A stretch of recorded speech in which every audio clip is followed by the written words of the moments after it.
Hello, my name is Tracy Hames. I'm the Executive Director for Wisconsin Wetlands Association. The video you are about to view was recorded in January 2021 as a virtual fireside chat with Leigh Fredrickson. Dr. Drew Fowler, wetland research scientist with the Wisconsin Department of Natural Resources, is my co-host today. Those of you who regularly attend Wisconsin Wetlands Association's annual Wetland Science Conference have likely interacted with Leigh, or at least you've probably attended one of his passionate and informative presentations. Drew and I are pleased and honored to have had this rare opportunity to explore decades of wetland science, research, and management with a man who has played a large part in advancing wetland science and application. Now, because of the length of our comprehensive tour through the decades of wetland science and application, we've split this discussion into three parts. Part one covers Leigh's early years, and parts 2 and 3 address the lessons learned and the wisdom gained through decades of thoughtful research and observation. I hope you enjoy this discussion as much as we did. Tracy, you want to ask another question? I think, are we on to the wisdom section now, Drew? Yeah, I think we're certainly in there by now. What about your first question there?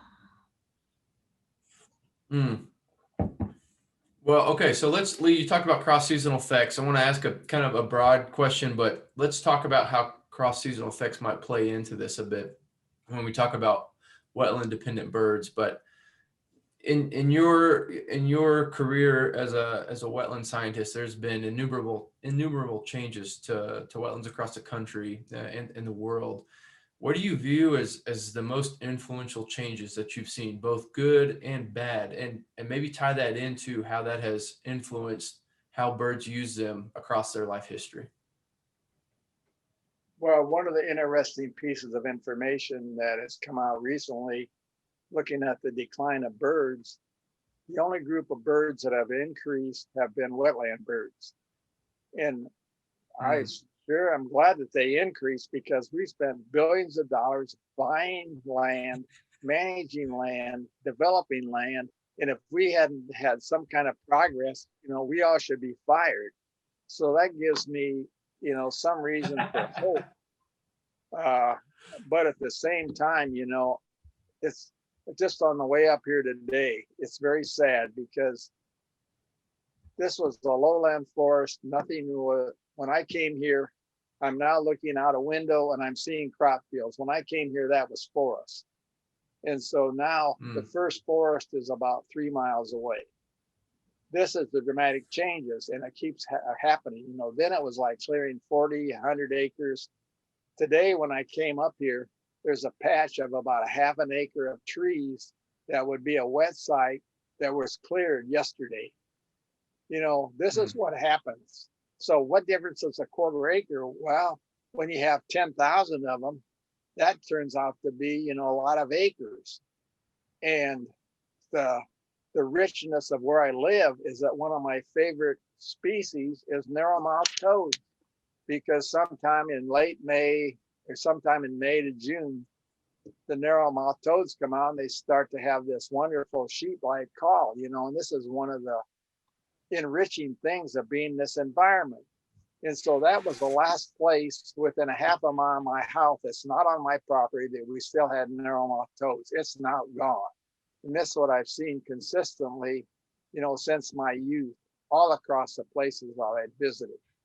And so we have this continuing challenge of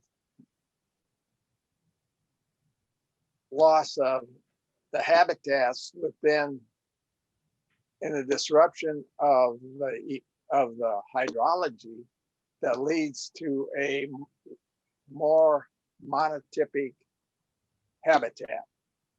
And the exciting thing that we learned down here about hydrology is, even after you remove the forest, that hydrology has a signature on the landscape that is still used by wildlife. And so if you look at the Boot Heel of Missouri, that was 2.5 million acres of bottomland forest that even sites have been cleared for a long time, if they still have, there's still a signature of that hydrological basis that was formed by the glaciation down here. It wasn't the glaciers being here, but that topography was a result of the outpouring from the glaciers, and that shaped the landscape that determined the kinds of hydrologic regimes on every square foot. And when you can protect that, you can identify it, then you can pick the best sites for restoration.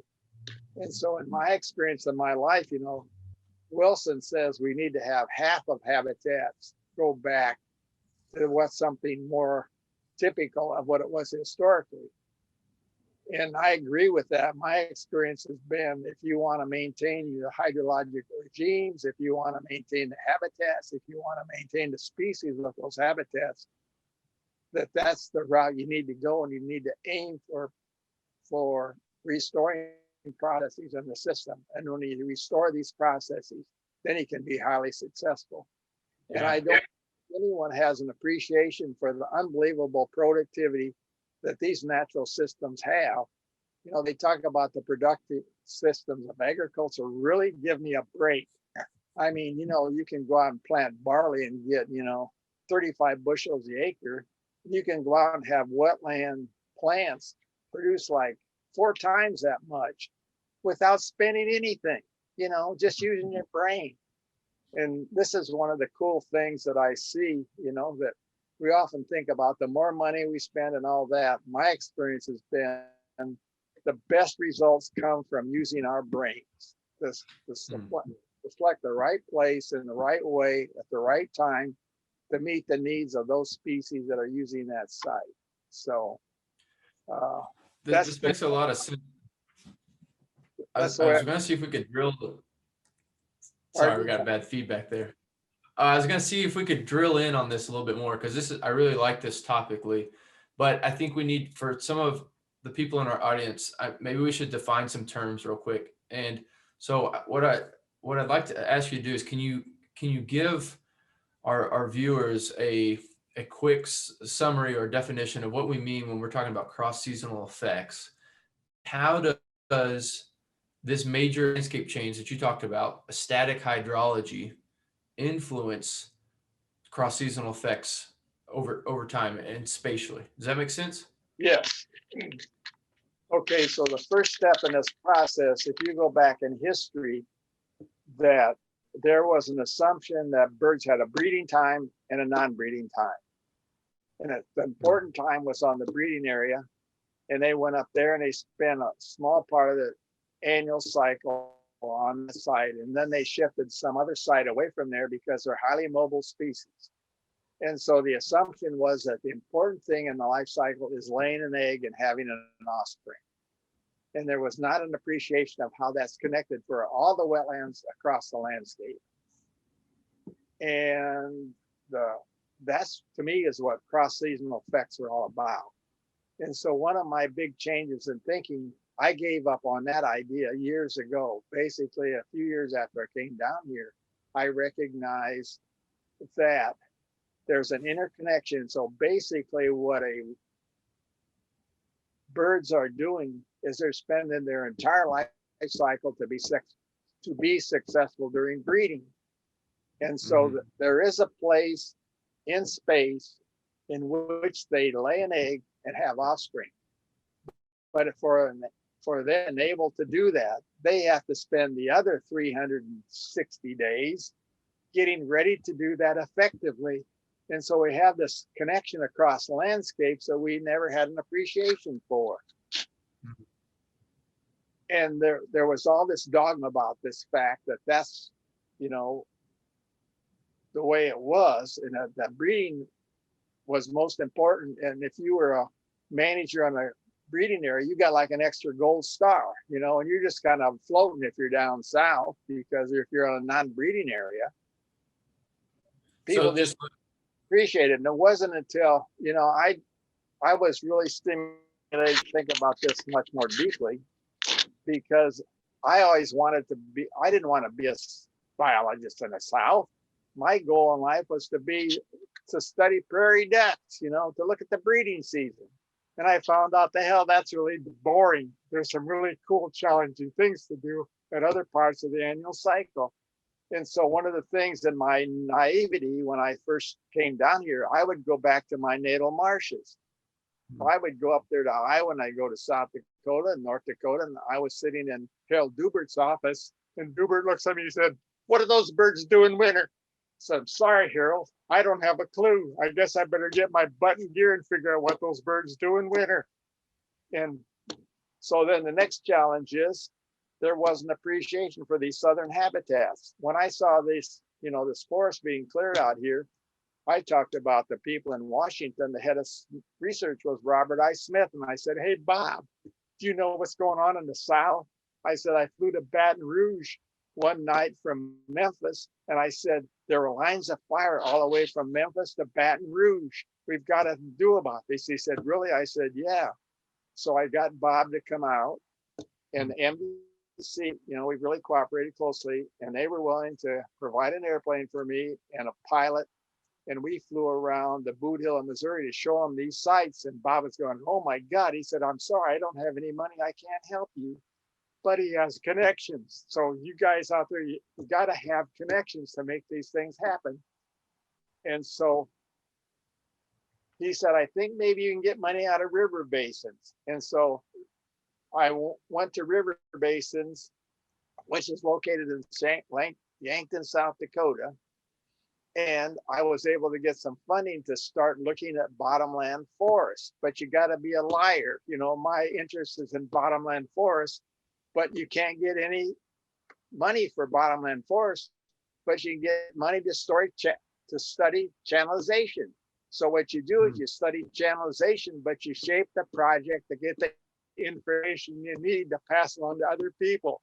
So then once you start that wedge, you can start to get other people willing to put money in the pot so you can start to study the things that are really important. So, there are all these things you have to do, so in order to make things happen. And Bob Bloom often has said to me on more than one time, he said, "We probably should be in jail on what we did to try and launder money and get the right people to make the right decisions." And sometimes these decisions, you're not talking about a decision for a result tomorrow. One of my decisions I wanted took me 25 years to implement. So you got to be, in it for the long haul. You got to be like a bulldog or you will fail. So what, what's that, Leigh? No, you're good. So what is the effect of a static hydrology across variability in continental US? One of the major characteristics, if you look at the major characteristics of waterfowl, is they have some really cool adaptations that allow them to exploit wetlands over a large spatial scale. And so one is their mobility, that they have this unbelievable mobility to move to where they need to be successful. And they haven't, what really impresses me, and I don't have the first clue about how this works, but all water birds have this uncanny ability to be able to identify the places they need to be successful in their life cycles. And so when conditions change, just like with shorebirds, for example, if you put some shallow-footed habitat out there, my guess is that within 2 hours, they'll probably be the first shorebird that shows up, because it's like they've got scouts flying around 24/7 to identify these places, and how they communicate it's beyond me, but they do. Yeah. The same thing, habitats freeze up, they open up, and these ducks, it's like someone flies up here every day when it was frozen up to check it out. And so they have that mobility, but they also have some other characteristics, like they're highly social during the winter. When they breed, they'll cross an entire continent, clear up at the highest latitudes. Okay. But during the winter, back in the days when we had a winter, basically south of Des Moines, Iowa, there wasn't any open habitat unless you're on the ocean. And so these birds were concentrated. And how cool is this? These birds are concentrated in an area that has a growing season where plants can grow during the time that they're up on the breeding grounds laying eggs. So the food that they need is being produced because of different climatic cycles on different sites. And these birds are moving down there and they're taking advantage of it. And so this whole thing about, my perspective now is that birds do that. They're on this schedule that they're in the breeding cycle for 365 days a year. And everything they do every day is moving them towards the potential to be highly successful on the breeding grounds. And it has to do with mold, it has to do with physiology, it has to do with nutrition, it has to do with all these things. And if we begin to understand that to the nth degree, we can be making decisions on the land that will go back and resemble the time in which we had this unrestrained habitats driven by these natural hydrological and climatic regimes with all the differences in soils and so forth, where these birds, because of their mobility, they can find these places and use them to be able to be highly successful. And when that happens, I mean, the productivity is just staggering. But if there's few places that you get an opportunity to do that, and I've been lucky, I've had a couple opportunities to do that. One was at Cheyenne Bottoms in Kansas. So it's pretty cool stuff. Tracy, you want to ask another question? So let's continue in this vein of, waterfowl, wetland management and conservation. And you've begun to talk about some of the thoughts and the evolution of thinking on land management over the years and the decades. Talk a little bit about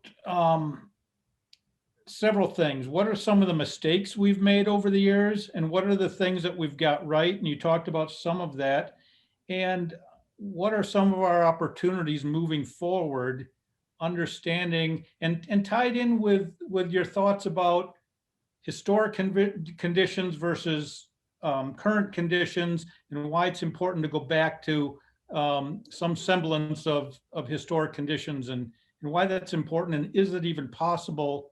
And it seems like, at least from a waterfowl standpoint, over time, much of waterfowl management has been focused on putting in, well, not just ignoring historic conditions, but oftentimes trying to introduce unnatural hydrologic regimes in the name of waterfowl. Talk about what we've learned and where we need to go in that regard. Well, I think one of the driving forces in thinking about wetland is what I would call the dogma or fear that water will not return.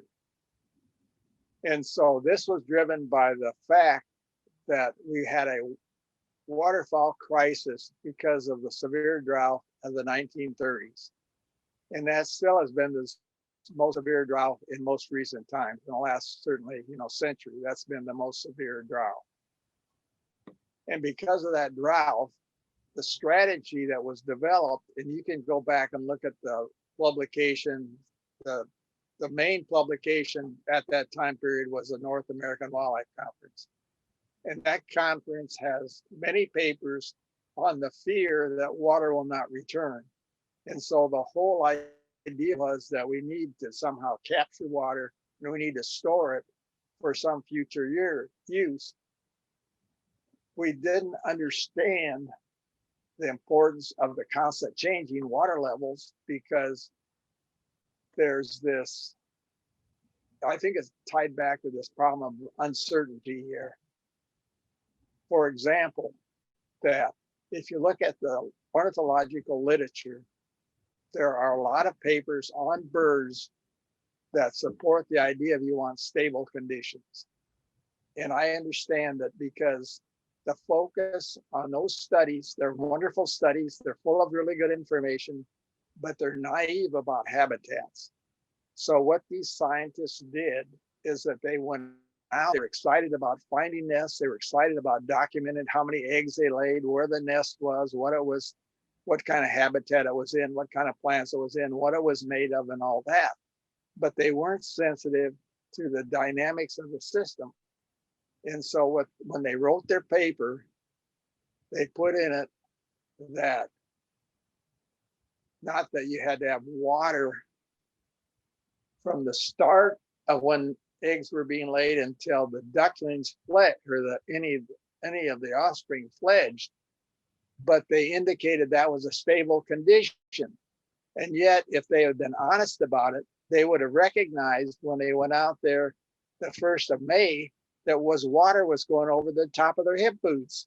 And when we were out there in August, when all the birds had left, the water was around their ankles. They called that stable. That is bullshit. That is not stable. That's dynamic water levels. And that misunderstanding still is way too dominant in our thinking. So that today, that I bet if you went to anyone that's thinking about restoration, I bet the primary consideration they're worried about is water supply. I know there's always going to be a water supply. What I'm worried about is how do you remove the water from that site that represents the way that the processes worked historically. And that requires a deeper understanding about whether that's surface water, whether that's groundwater, whether that water comes from that site, if that water comes from a well, if that water comes from whatever. If you don't understand that and how to get rid of that water, there's no way you can manage plants, because that is the foundation of plants, which provides the food, not only of seeds, but it also supplies the bugs that these birds need to get the protein. And so all this is closely linked together. And so when you have a highly skilled individual, like a kid I know in Hawaii, that he manages water down to the half an inch. I mean, when you go on, look at stop logs across the country, I bet most of them are 6 inches, at least 4 inches, are probably 6 inches. Some are 8 inches or whatever. Some of them are bigger than that. Here's a good example. We were at Chincoteague many years ago, and they wanted to have a shorebird workshop, the next few days. And so there weren't many shorebirds around. Well, it's obvious that they needed to have a drawdown. So the question is, how are you going to have a drawdown? The question is, do you have a table saw we can use? Yeah, okay. So you take a bunch of stop logs, you cut them in two and put them out there. And guess what? The next day you got tens of thousands of shorebirds. I mean, and this is where you need the creativity. TJ Cooper over in Kansas drills holes in boards so we can get a slow drawdown. It's because when we designed a water control structure, it doesn't match anything like a natural system when you have this variability in topography, that really drives how water moves in and out of a system. And that's really important to understand. And you can't do that unless you walk the edge of the wetlands and look at that. And so with my experience, basically you look at a wetland and say, oops, I'll bet you anything there's a water control structure on this wetland, because this does not have the biodiversity you should see on this site, because it has to be stabilized in some way. And in some areas, it's difficult to recreate historic conditions because, especially out west, we've developed irrigation and we've turned our river systems upside down. Yeah, that's the problem, that to me, the biggest challenge is going back to look at the history of the site to try and rebuild that, to figure out to what extent can we go back and restore the processes that really made that particular site productive historically. And you never can go back to what it was historically, but you can go back to a better way to have a more productive environment, given some of the basics of soil, topography, and that occurs on that site. And that's a big challenge, because today our climate's also changing, and so that's another profound influence that we didn't have to think about 50 years ago. Yeah, so we've got Climate stressors change from, goes through this variation, but not like we have today when it's Yeah. getting wetter and hotter, and so forth. we've spent 150 years changing the way water flows across our landscape and trying to manage wetlands in the modern context is hard enough. Now we've got change coming in over top of all that. And So it's a yeah. tough one. And it kind of goes back to originally when what Drew's question was about, now going out in your wetland walks with a soil probe instead of binoculars, and the importance of that. And what you were talking about, what I heard was understanding the historic conditions and how that place was formed, how the water flowed in, and all that can be determined looking at some of these clues on the land of what used to be there. Right, so I was really fortunate, because of my interest in these two management practices, that people would ask me to look at their sites, and I felt comfortable doing that in the Midwest, in the hardwoods, but then coastal systems started asking me, and arid systems. Well, that's a different ballgame. And so, like, really? And so it's kind of like, you become an expert when you're 5 miles from home. But anyway, the really foundation of the questions that need to be asked came from managers, because, we had success here on these sites in Mingle. The problem was I didn't articulate the basis for that success. And so, I need to be slapped around for the fact that I didn't carefully articulate where we actually did the research. And so, but over time, I gradually learned this, because the managers would ask me, I don't understand this. How can it be that I have two different outcomes? I use the same tractor, I use the same disc, and I did it about the same time, but I get these different outcomes. Well, with a little bit of experience and your ability to recognize landforms, all that becomes, more obvious. And so then you can start to help people to a greater degree. And so what became obvious to me is that the factors, this goes back to Drew in the binoculars, I think a lot of wildlife people are really visual people. We like to look at things. We like to feel things. But if we don't see it, we don't have it on our radar. And so what I realized is what these questions are really telling me, you're dealing with things you can't see. We have to figure out how to take a look at these things. And foremost among them would be groundwater and soils, because the type of soil, the way in which that was deposited from wind or water, that's really critical about how the water moves through the system. And if you can help the manager understand how it moves through the system, then you can help them to make good decisions about how you create the conditions for germination, which are going to result in the plant community you want, so that you're going to be successful in the future. And so I really applaud the managers. These are my heroes for asking me these questions about why are these differences occurring. So it's important to interact with the folks day to day that have mud on their boots and mud under their fingernails. Absolutely. They're great sources of information.